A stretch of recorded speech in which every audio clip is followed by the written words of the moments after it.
gùi đây. Sang cái vườn bên kia hái.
đời mình không nghĩ có ngày hôm nay.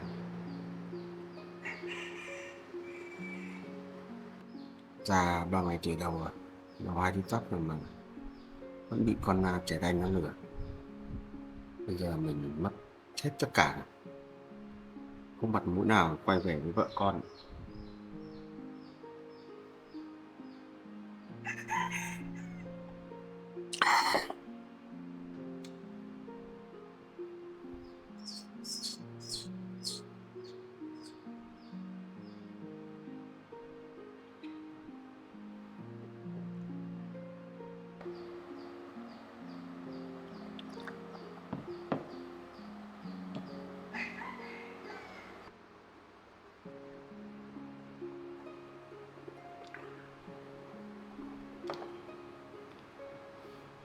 Ngay từ đầu cô ta tiếp cận mình với mục đích lừa đảo, vậy mà mình không biết gì. Mình đã tưởng cô ta yêu mình thật lòng, mình cho cô ta tất cả, vậy mà cô ta trả lại mình một cái đáng.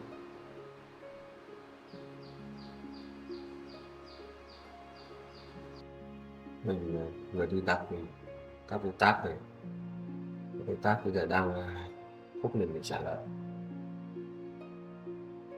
Bây giờ chỉ còn cách bán công ty của ô tô thì chỉ may giải quyết được số nợ.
Đây là vụ án khá nghiêm trọng.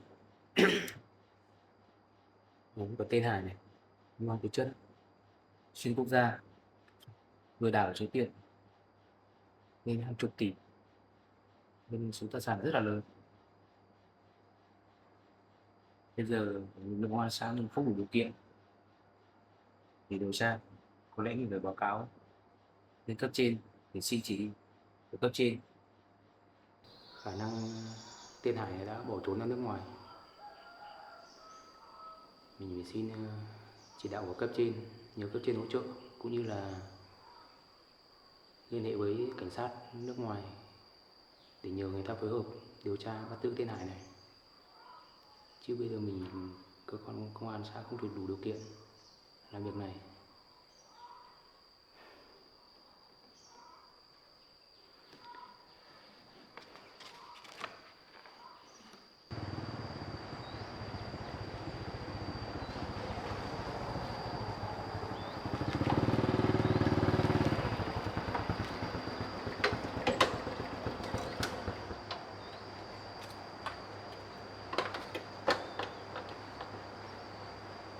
Khách à?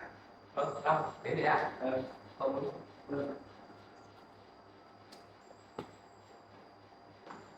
Sau khi một xã giờ có để trụ sở này, Giờ tạm thời để sở quan xã ở đây. Còn bây giờ đang xây dựng chủ quan mới, chắc phải gần 2 năm nữa mới xong. Đây.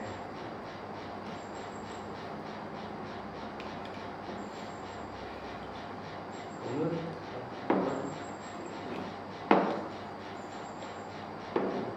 Mai bộ ở bên đây có gì quan trọng đúng rồi. Rất là quan trọng nên là cho bộ ở đây việc có liên quan đến công ty của bộ.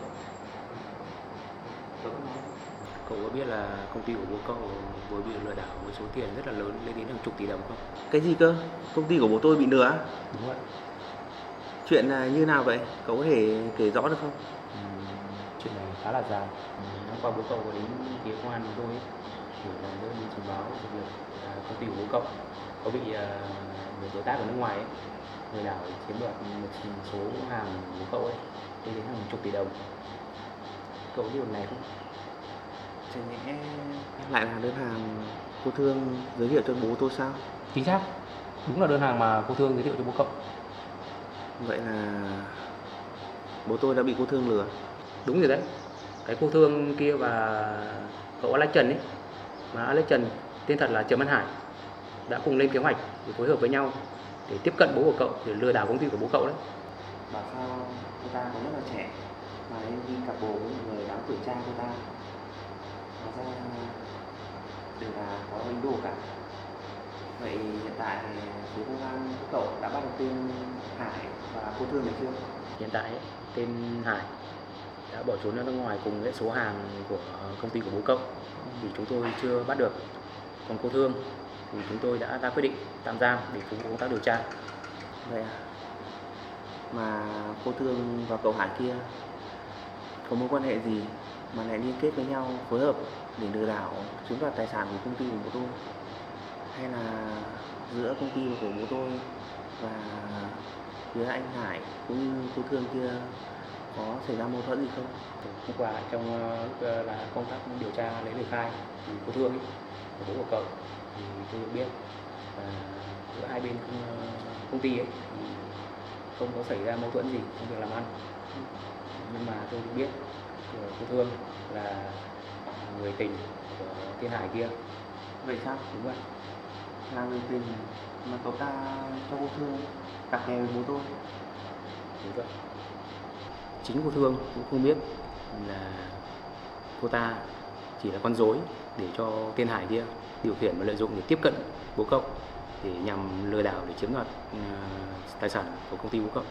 Hôm qua lúc làm việc với cô Thương thì cô Thương có nói là Thiên Hải kia có hứa là sau khi gom hàng đầy đủ tàu về bến thì sẽ cho người đến đón cô Thương, nhưng mà Thiên Hải kia đã không giữ lời hứa. Thiên Hải kia đã cùng số hàng của bố cậu bỏ trốn ra nước ngoài, để lại cô Thương một mình để gánh tội thay cho anh ta. Ngay từ đầu bố tôi nói chuẩn bị ký hợp đồng rất là lớn với một đối tác nước ngoài, thì cả tôi và cô Liên đều muốn tham gia đơn hàng này và cũng khuyên bố tôi điều tra thật kỹ phía công ty đối tác, nhưng mà bố tôi giải phát đi. Bố tôi muốn tự làm với cô Thương. Bố tôi nói là tin tưởng hoàn toàn về phía công ty của bạn cô Thương giới thiệu, nên là đã không cho tôi và cô Liên điều tra về phía công ty đối tác đấy. Tôi nói gì bố tôi cũng không nghe. Đồng thời với việc bố tôi cặp bồ và bỏ rơi mẹ tôi thì tôi đã tức, nên là đã xin nghỉ việc tại công ty. Nhưng không ngờ sau khi tôi nghỉ lại xảy ra nhiều chuyện như vậy. Tôi không ngờ bố cậu là một người có rất nhiều năm kinh nghiệm trên thương trường mà lại rơi vào lưới tình khiến cho công ty trên bờ vực phá sản, gia đình tan vỡ. Thật sự tôi rất lấy làm tiếc. Tôi thực sự cũng không thể ngờ được gia đình mình lại lâm vào cảnh như thế này. Công ty thì đang trên bờ vực phá sản, còn gia đình thì lại tan nát như vậy. Thực sự tôi cũng rất là buồn. Công ty của bố tôi cũng đã gây dựng mấy chục năm nay, cũng đã có nền tảng rất là lớn. Bây giờ bị như thế này chắc là bố tôi rất là suy sụp.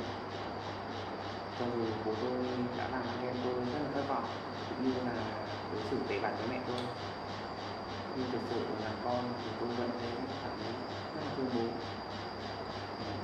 Qua lúc làm việc với bố cậu thì cậu cũng rất là hối hận vì những việc mình gây ra. Thực sự là bố cậu đã nhận ra lỗi lầm của mình.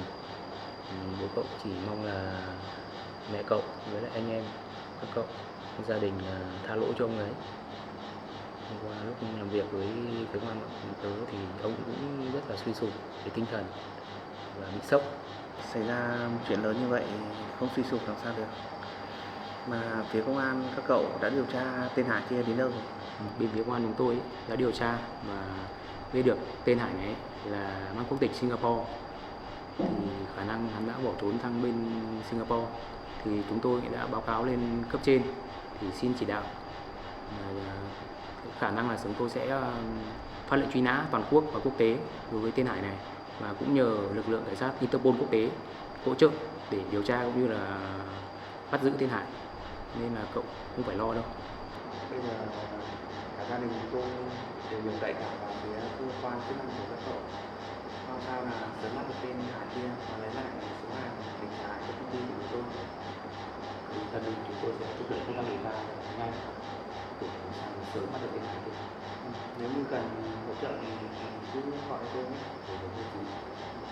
Cảm ơn cậu hôm nay đã gọi tôi lên đây để chia sẻ câu chuyện. Bây giờ chắc có lẽ tôi phải về liên lạc với chúng tôi xem là thiệt hại của công ty như thế nào. Cũng lâu rồi tôi và tôi đã không nói chuyện với nhau. Bởi vì chúng ta là bạn bè, bởi vì cậu cứ có điện cho được. Cảm ơn cậu nhé, có gì tôi sẽ theo dõi cậu nhé. Trong sự nhờ với cậu. Thế nhé.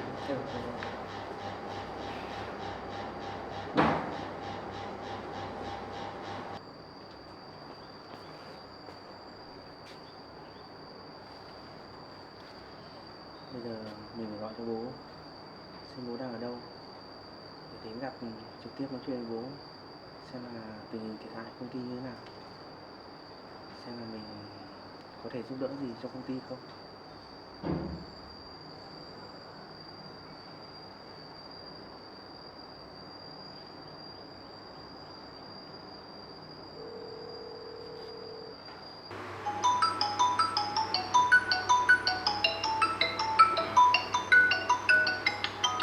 Con trai này gọi mình vào giờ này, mình cũng chẳng mặt mũi nào nghe con trai gọi điện.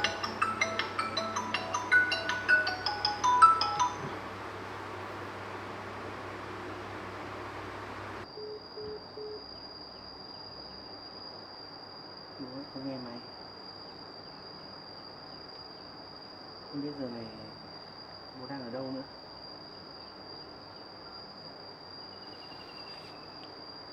Rồi chắc mình phải về nói chuyện với mẹ.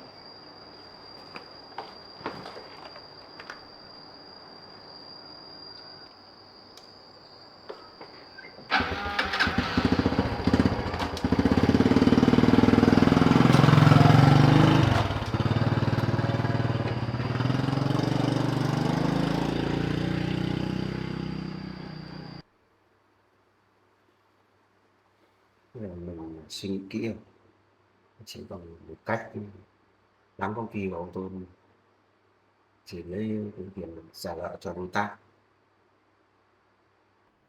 Mình sẽ giải hết nợ lần, rồi mình sẽ quay về xin lỗi vợ con. Cho dù vợ con có tha thứ hay không thì mình vẫn phải chấp nhận, vì lỗi lầm do mình gây ra.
Đi cắt ra thì cho vào cái túi bóng.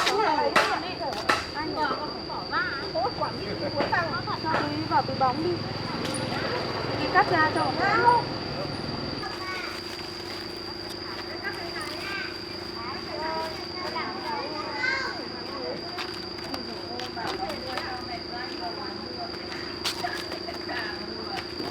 Bẩn bó mẹ.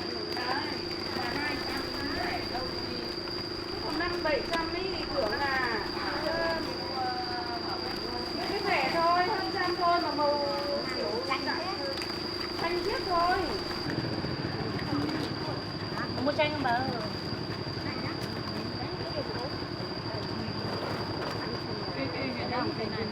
Vâng ạ.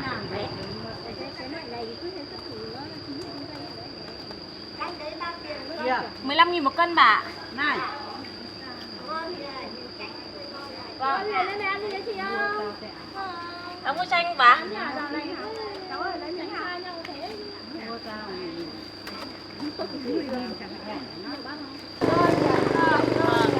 Tươi ngon lắm bà.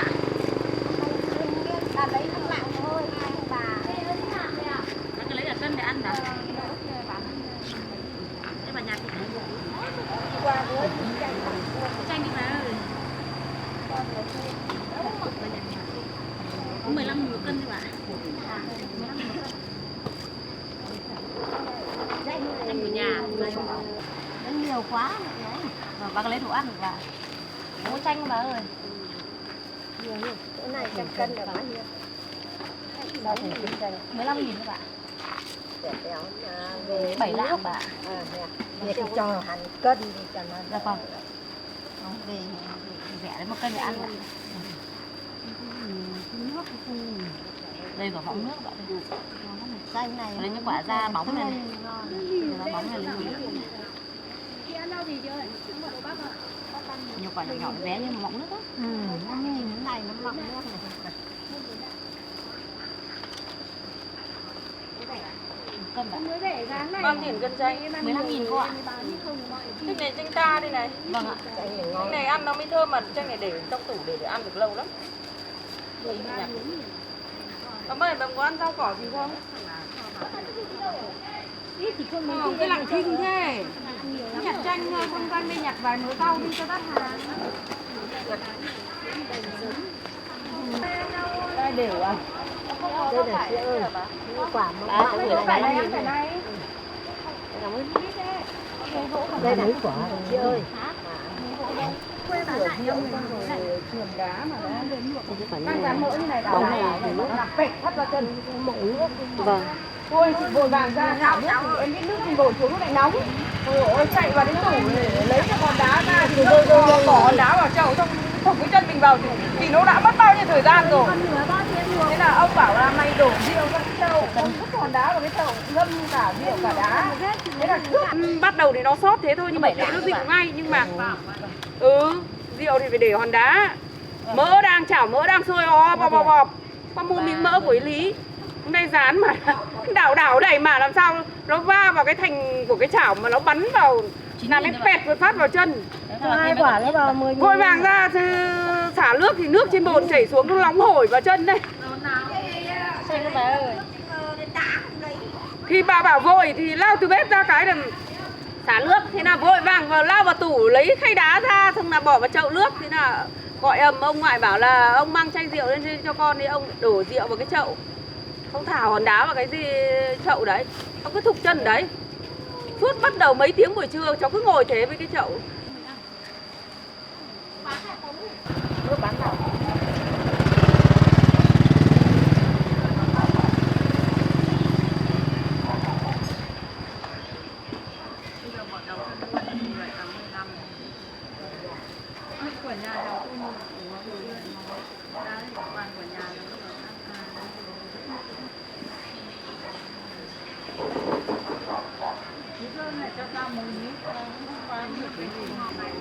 Để cân thử nhé. Lấy 1 cân à? Rồi cái này 1 cân 3 chị ạ. Lấy cả.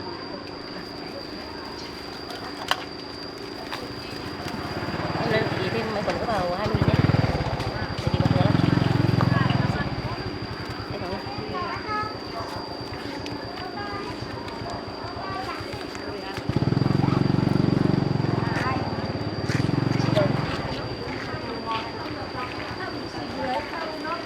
Cái này đủ ăn không chị? Cháy hết rồi.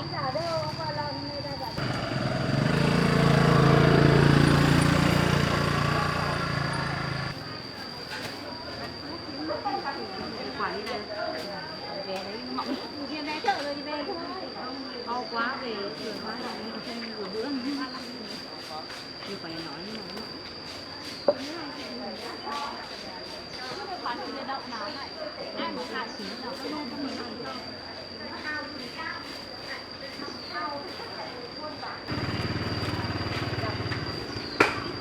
nó rất là khó xử lý. Lấy 1 cân à?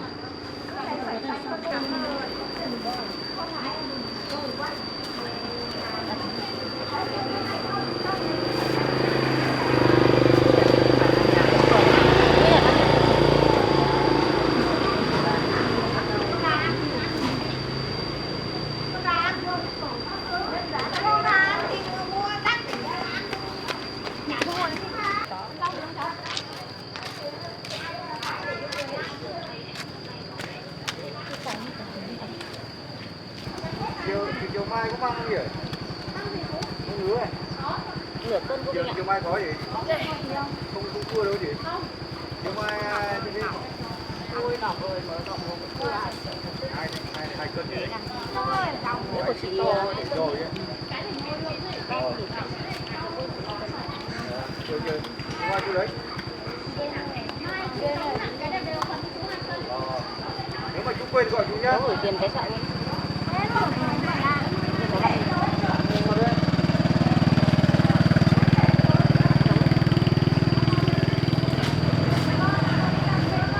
Quả như này nhưng mà rất là mỏng này. Vâng.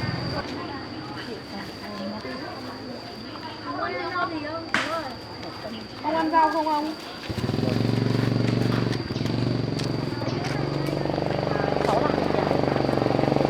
Nhặt lên quả Cô chơi chưa? Lấy thì mới có lên cho 10.000 nhá. 15.000 1 cân không ạ? 15.000 1 cân này.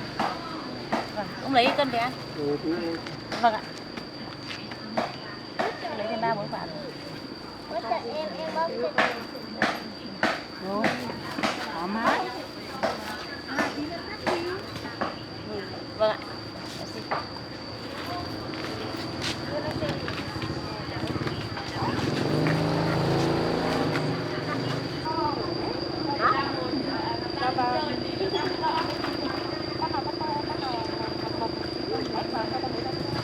Con Thành nữa nhá. 2 con Thành nhá.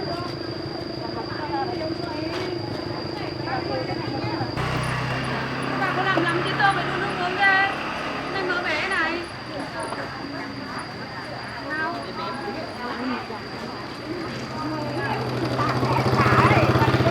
Rắn này phơi ra cho nó. Rắn thôi nó hơi trái hơi ít thôi.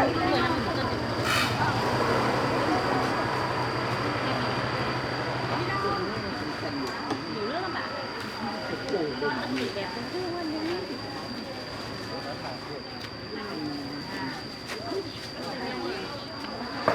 Ông bên này cân chanh mà ăn.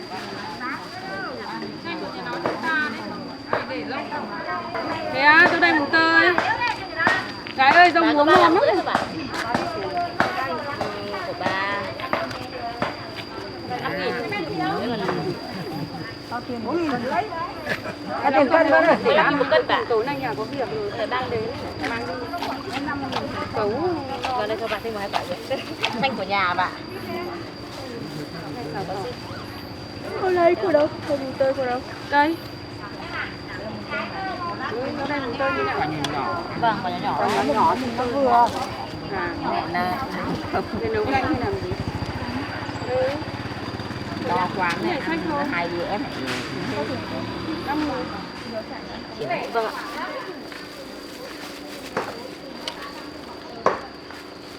Ngọc ơi, Ngọc có phải mua rau không? Cũng này gần nửa cân rồi bà, 4,5 rưỡi. Hôm này ăn nước rau muống. Bà này không làm được nước rau thì ăn à? Không làm rau muống đâu. Đậu có 1 cân à? Mẹ đều chơi. Cháu bây giờ thêm cho 1 cân nhé. Không nhiều. Cái này để thoải mái không ạ? Cái này không để thoải mái. Để vừa đặt xong. Cho chị mấy 1.000 đậu. Vâng. Ông 15.000 này là Có đứa nào ở cân tươi không ạ? nước bé kia hè này nó về chơi một đứa. Nó có con hoa nó về. Xanh nước bé cho con 5.000. 5.000 ha.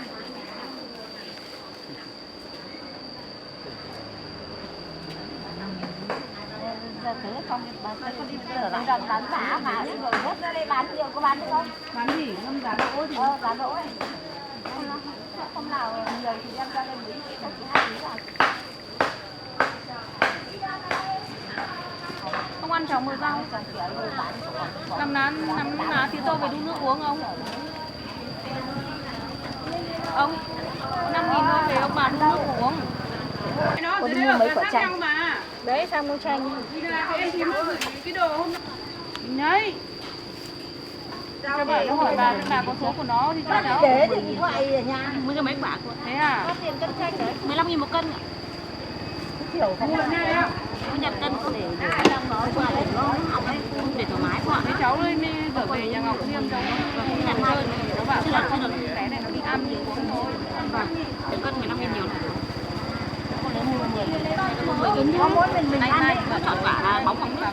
Đắt to làm gì để vàng to rồi xong bắt đầu về mới làm ba. Sáng mai có làm ba để 8 giờ mai lại đưa rồi. Làm nào? Cái được 4 cái giờ đấy thì làm nào? Để được ngày lẽ là đi thiêu là chiều mai mới đưa thì phải. Thế thì chiều mai định không được giờ được cũng đi làm nào? Trời được giờ. 5:30 niệm xong cái là đi được. Hơn 6 giờ tí là đi Đúng được. rồi, thường bây giờ họ đi lại Ở dưới này quả bóng. hôm nay có đám nào trong kia phải. Cháu không được ấy 10.000 rồi. Thế à? Tôi đã gửi tiền trả lại con nó. Chưa về được đâu. Theo lên thôi. Cảm ơn nhé. Cháu mua chanh để ăn không bà? Tao hôm qua tao mua rồi chứ không ăn tao mua. Lâu lâu thì ăn thì sao để lên không xong là họ yếu nào nó cả lớp mây quả từ đấy nó 4 cân Cây đất đậu. nhưng mà cháu chả có thời gian moi ra.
Kiểu này không ăn đấy tầm 10.000.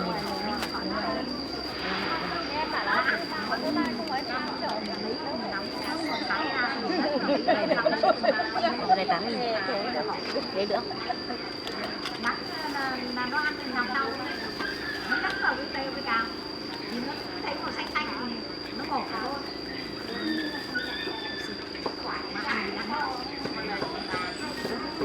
Vâng ạ.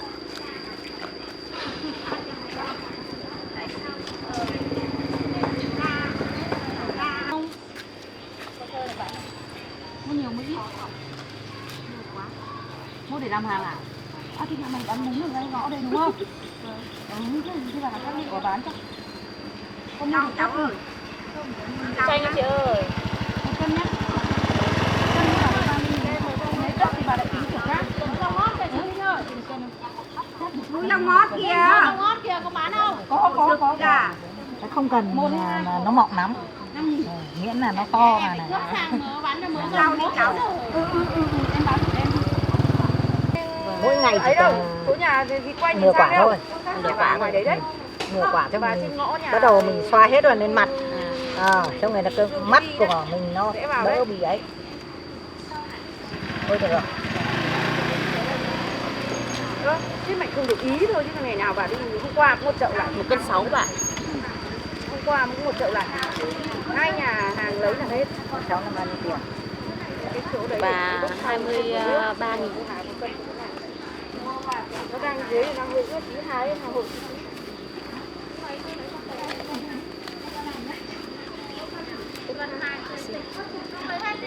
Bốc hết, chỗ này trừ vào nước. Cảm ơn.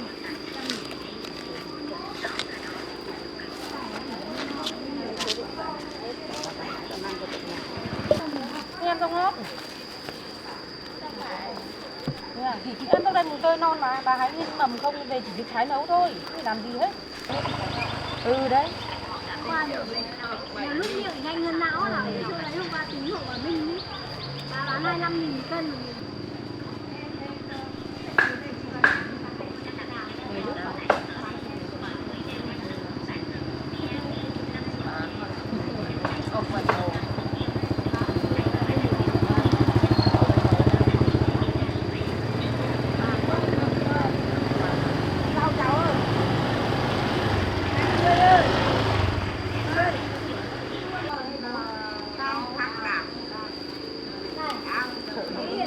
Đầy nước à?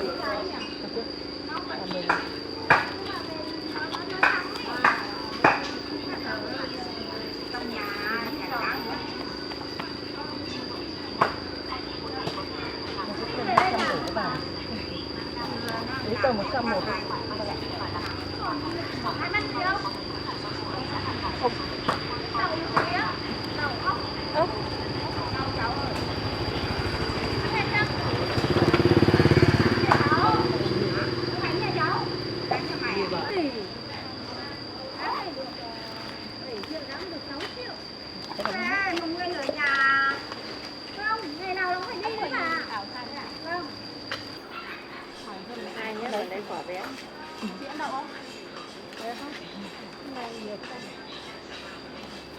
Ốc này về bà chưa ăn bà lại chất thì ăn đá mình ăn là thì mãi. Nó nước ạ, nhỏ. Nó vừa bữa. Nhưng mà bà nó khó gì đâu, cái hội cầm hết rồi. Cái ông Phú là trưởng bảo anh may mà tiền mình làm này. Không mang được mà. Người đấy là mình thử đi.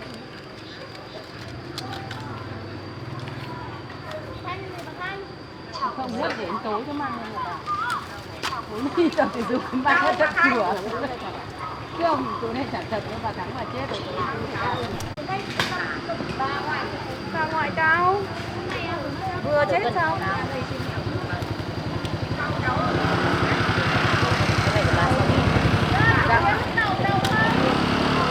Sáng mai đưa bà. Đêm nay đi tiêu.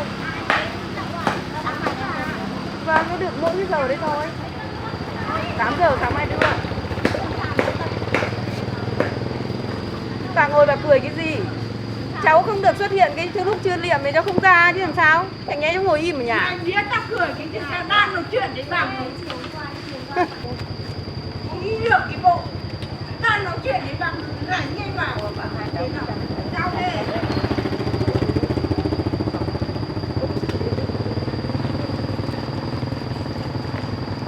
Chanh bà ơi.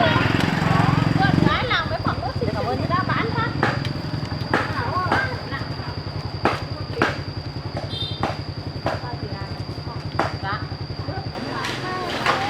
Mình đi đấy phải dém này.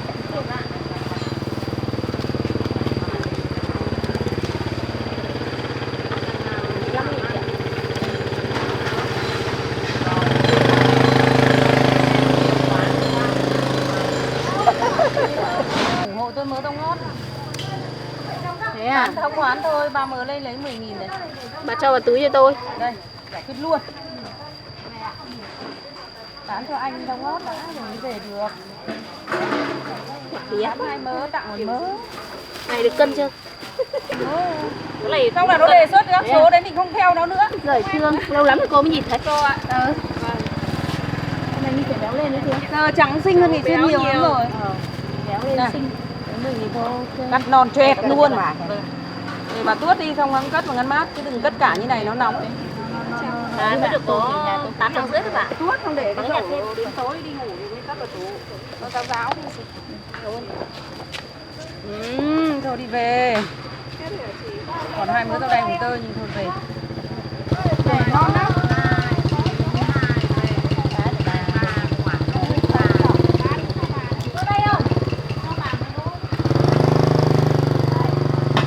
Nó bảo bà ăn nó cho bà đấy. Cảm ơn nhé.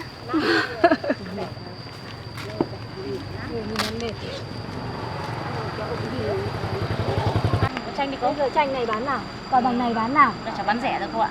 Cô lấy nốt đi. Chả bán rẻ thôi. này chắc 10.000 để chọn năm đồng đầu. Anh của nhà nên là cái này nó chọn hết rồi, không phải là số xấu. Đủ không rồi? Cái này vừa vặt nó cũng tươi, thoải mái hết. Rau không bán rồi, cứ ra với thì mình mua cái đấy. Không 10.000. Thế thì bán giò luôn 10.000 đi. Ô, phải bớt không có đi lấy tiền. Vâng.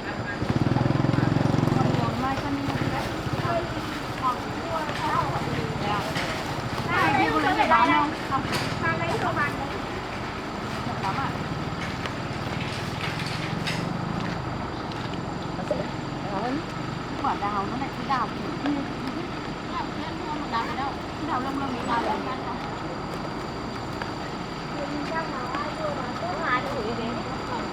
Nó về chết, có người sau nhất còn.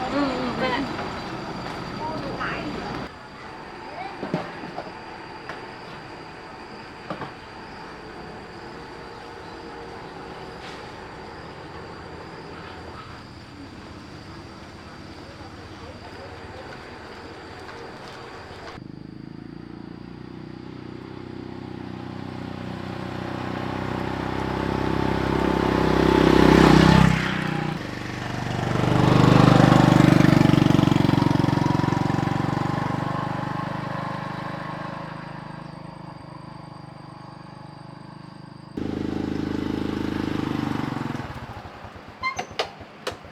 Chào mẹ. Con à? Con đi đâu về đấy? Con vừa trên chỗ công an về mẹ. Còn đây con? Mẹ đang làm sổ mẹ. Mình làm sổ. Mà con làm cái gì mà lên công an? Con lên gặp cậu Thanh mẹ. Nên thấy có tí chuyện về công ty của bố. Công ty của bố con có vấn đề gì mà liên quan đến công an hả con? Mẹ cứ bình tĩnh nghe con nói nhé. Con cứ nói đi. Công ty của bố vừa rồi bị kẻ xấu lừa mẹ. Có lẽ thiệt hại mất mấy chục tỷ đấy ạ. Cái gì cơ? Sao lừa gì mà mất những mấy chục tỷ cơ? Mà con thử nói rõ cho mẹ xem nào. Chính cô Thương, tình nhân của bố, kết hợp với một người bạn để lừa bố mẹ. Cái cô tình nhân trẻ đấy á? Dạ vâng, đúng rồi ạ. Chính cô ta ngay từ đầu đã lên kế hoạch để tiếp cận bố và lừa đảo số tiền rất là lớn mẹ. Mà bố con kinh doanh mấy chục năm trời rồi mà sao lại bị để cho người ta lừa dễ dàng như thế? Chính vì quá tin tưởng cô Thương nên là bố đã không nghe lời can gián của con và cô Liên. Chính cô Thương và bạn cô ta đã lên kế hoạch ký một hợp đồng rất là lớn với bố. Và số hàng được giao đi và bố không nhận được tiền. Làm sao mà bố con có thể để cho lừa dễ dàng như thế được? Vì từ trước đến giờ mẹ thấy là bố con là trước khi giao hàng là bố con đã nhận tiền trước, xong với cho bốc hàng cơ mà. Thực sự con cũng không thể nào tin được bố lại bị lừa một cách dễ dàng như vậy mẹ. Cũng chỉ vì quá tin tưởng vào cô Thương kia. Số hàng bị lừa lên đến mấy chục tỷ mẹ. Mà không chỉ riêng công ty mình mà để làm bản hợp đồng này thì bố đã liên kết với mấy công ty khác. Có lẽ bây giờ bố cũng đang rất đau đầu để giải quyết vấn đề đấy mẹ.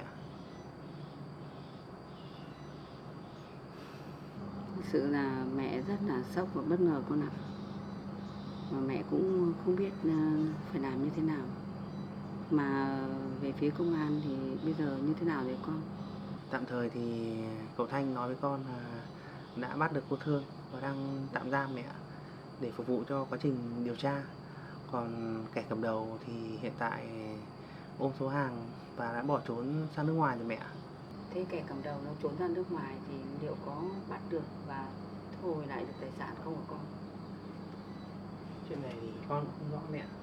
Nghe qua cậu Thanh nói thì đây là tội phạm xuyên biên giới nên là phải nhờ can thiệp ở cấp trên rồi liên hệ với công an của nước ngoài để điều tra. Con hy vọng là sẽ sớm bắt được kẻ cầm đầu mẹ. Đúng thật là bao nhiêu năm gầy dựng của ông ấy mà chỉ một chút ham muốn dục vọng cho bản thân mà bị mất hết tất cả như thế này. Và gia đình thì tan nát. Mà giờ này không biết ông ấy có hối hận gì không. Con cũng có nghe cậu Thanh kể lại là hôm qua khi bố lên trình báo với cơ quan công an thì thấy bố rất là tiều tụy và suy sụp. Con nghĩ là bố cũng đã nhận ra lỗi lầm của mình, chỉ là bố chưa dám đối mặt với mẹ con mình thôi. Bây giờ bố đang lo toan về công ty như vậy, con nghĩ chuyện ly hôn giữa mẹ và bố tạm thời gác lại đấy mẹ. Để bố giải quyết xong chuyện này, lúc đấy mẹ quyết định như nào cũng được. Chứ bây giờ vừa phải giải quyết chuyện công ty mà lại còn chuyện ly hôn nữa, con nghĩ bố sẽ không chịu được mẹ. Thôi tạm thời chuyện tình cảm của bố mẹ thì mẹ cũng tạm thời dừng lại đã. Cứ để cho bố con tập trung lo vào việc công ty. Để sau này mẹ sẽ tính ly hôn với bố con sau. Mà bây giờ mẹ gọi điện cho bố con thì nó cũng bất tiện lắm. Thì con xem, con gọi điện hỏi bố con xem là chuyện công ty bây giờ như thế nào rồi. Lúc nãy ở cơ quan công an về thì con có gọi cho bố, nhưng mà không thấy bố nghe mẹ. Để con thử gọi lại xem.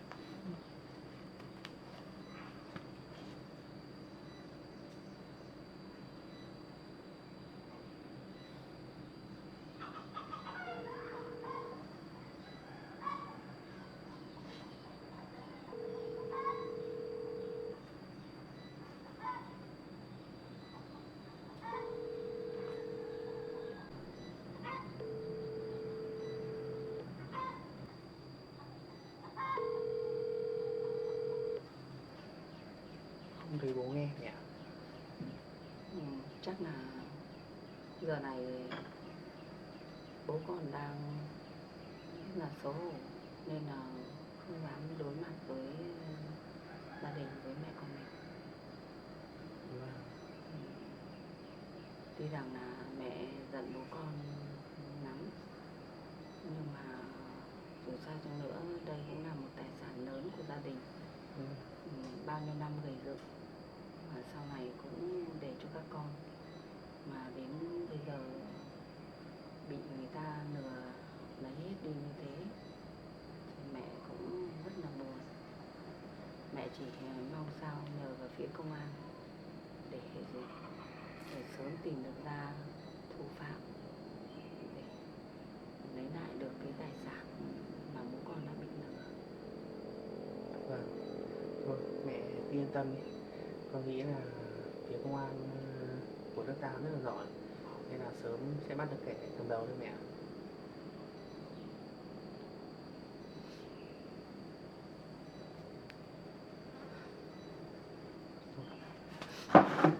Mẹ không phải lo nghĩ gì đâu.